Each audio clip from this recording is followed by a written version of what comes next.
Hi, we are BSIT12. Today, money can change almost everything. From small, everything can be enhanced. A country's economic wealth is best measured when gross domestic product, the total value of everything produced by all the people and companies in the country. But big companies of today surpass the GDP of other countries. So what if a company became a country? Is it possible that in one blink a company instantly builds another nation? Do you prefer to live in Apple world? How about Microsoft for this? Why? Why not? So let's start. The 25 giant companies that are bigger than the entire countries. Business Insider. Number 25, Spotify. One of the greatest music streaming platform that exists of total revenue of $4,794 million and overstepped the GDP of Mauritania that have $4,755 million revenue. Spotify's revenues in 2017 exceeded Mauritania's GDP. So if Spotify were a country, it would be the 151st wealthy in the world. Number 24, Netflix. The media services provider, the world. Netflix overstepped the Malta's GDP that have $11,278 million revenue. So in revenue of Netflix with total of $11,693 million, it would be the 126th country in the world.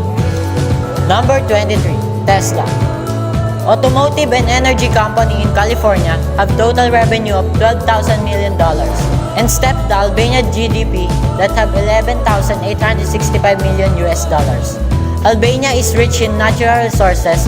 If Tesla were a country, it would be 125th wealthiest in the world. Number 22, Visa. Bosnia and Herzegovina have $16,970 million of GDP. But Visa is more powerful with a total revenue of $18,358 million. Bosnia economy depends primarily on the export of metals, energy, textiles, and furniture. With that revenue, Visa is in 115th place in GDP rank. Number 21, El Corte Inglés. A biggest department store in Europe have a revenue came to 18,503 million, surpassed the GDP of Libya, with a total of 18,539 million. So El Corte is 114th place in the world by GDP. Number 20, Starbucks. A big coffee company have a total revenue of $22,386 million. It overstepped the GDP of Trinidad and Tobago that focus on petroleum and petrochemicals with only $22,296 million. If Starbucks were a country, it ranked 104th in the world by GDP. Number 19, McDonald's. An American fast food company have a greater revenue than the GDP of New Guinea. So in short, McDonald have $22,820 million revenue, while the GDP of New Guinea is $22,568 million. So if McDonald were a country, it will be 103rd in the world by the GDP. Number 18, Mercadona. One of the supermarket chain in the world exceeded the Nepal's GDP with a total of $25,061 million. Though only 20% of Nepal is suitable for cultivation, agriculture is still Nepal's principal economic activity. So if Mercadona become a country, it would be placed in 102nd in the world by GDP. Number 17, Libango Bilbao Vizcaya Argentaria, better known by its acronym BBVA, have more revenues than the Estonia's gross domestic product with a total of 30,229,000, while Estonia have a GDP of 23,348,000. So BBVA would be in 99th place in GDP contest. Number 16, Inditex. A multinational clothing company in Spain have a more revenue than Paraguay's GDP because Inditex revenues reach a total of $30,355 million, while Paraguay's GDP was $27,424 million.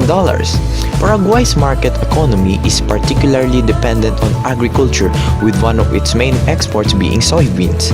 So, in GDP contest, Inditex would be the 90th in the world. Number 50. Nike. A footwear manufacturing company were greater than Africa's Cameroon GDP. Why? Because Nike have $34,400 million revenue while Cameron have only $32,230 million GDP. Because of that revenue, Nike would be the 96th in the world by GDP. Number 14. Coca-Cola. Coca-Cola Company have a more revenue than Bolivia's GDP that mostly incline in mining products. If we total the revenues of Coca-Cola, the total is $35,410 million, while Bolivia was $34,053 million. So when a can of Coca-Cola became a country, it could be ranked in 95th place. Number 13. Iberdrola, a Spanish public multinational electric utility company, have revenues with a total of $37,299 million. It surpassed the GDP of Ivory Coast, another country in Africa, with only $36,375 million. So in GDP contest, it will be placed in 91st place. Number 12. Facebook, a social media platform that have a revenue of $39,300 million and it surpassed the Serbia's GDP with only $38,300 million. So if Mark Zuckerberg rent a country, it can be ranked in 90th place in the world's GDP. Number 11. Repsol, an energy company, of a revenue of $49,747 million. That is higher than Lebanon's GDP, with only $49,611 million. So Repsol, if become a country, it can be ranked in 81st place in world's GDP. Number 10. Walt Disney, a multinational mass media and entertainment company, have a revenue of $55,137 million, while the GDP of Bulgaria have only $55,137 million. So if Mickey Mouse rent a country, it would be the 78th country in the world by GDP. Number 9. Banco Standard, a Spanish multinational commercial bank and financial services company, overstepped the value of Panama's GDP in 2016 of $57,821 million. Banco Standard's revenues in 2017 were $58,089 million. So, if it were a country, Standard Bank would come 75th in a ranking of world's countries by GDP. Number 8. Telefonica exceeded the GDP of Luxembourg with a total revenues of $62,341 million, while the Luxembourg's GDP only have $58,655 million. If Telefonica were a country, it would be 74th in the world by its GDP. Number 7. Johnson & Johnson, the magic baby powder of all, generated greater revenues than Ethiopia's GDP in total of $76,415 million. So in GDP contest, it will be placed in 67th place. Number 6. Microsoft.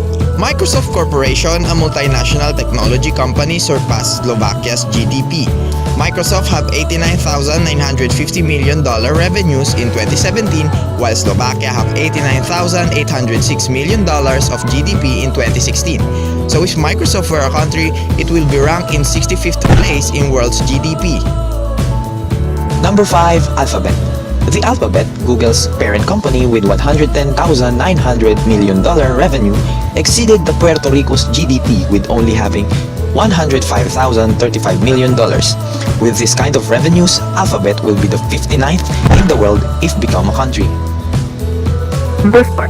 Amazon, an electric commerce company, have a high revenue with a total of $117,900 million, while Kuwait's GDP have only $110,873 million. In these revenues, Amazon will be 58th in the world if it became a country. Number 3. Apple. Apple's revenue in 2017 were higher than Portugal's GDP. Portugal's GDP in 2016 was $205,269 million. Apple's revenue in 2017 was $229,234 million. Apple would be 47th in the world by GDP if it were a country. Number 2. Second to the last, Volkswagen have a revenues with a total of $276,264 million, while Chile have a total GDP of $250,008 million. In this revenue, Volkswagen could be 43rd in the world if become a country. Number 1. The highest revenue in all 25 companies Walmart get the rank with a total of 485,873 million US dollars, while the Belgium and its GDP of 468,148 million US dollars was surpassed. So Walmart get the highest rank, 24th place in the world by its GDP if Walmart becomes a country. From Century's GDPs in 2016 compared to company's revenues in 2017, notice that the money, popularity, business strategies, and patience is the key to become a progressive, successful player in the economic aspect of the society. Whether we like it or not, some can be dominant, some cannot. But that is another issue. Leaving our fate to these numbers is really uncertain. We don't know what the future holds, or do we?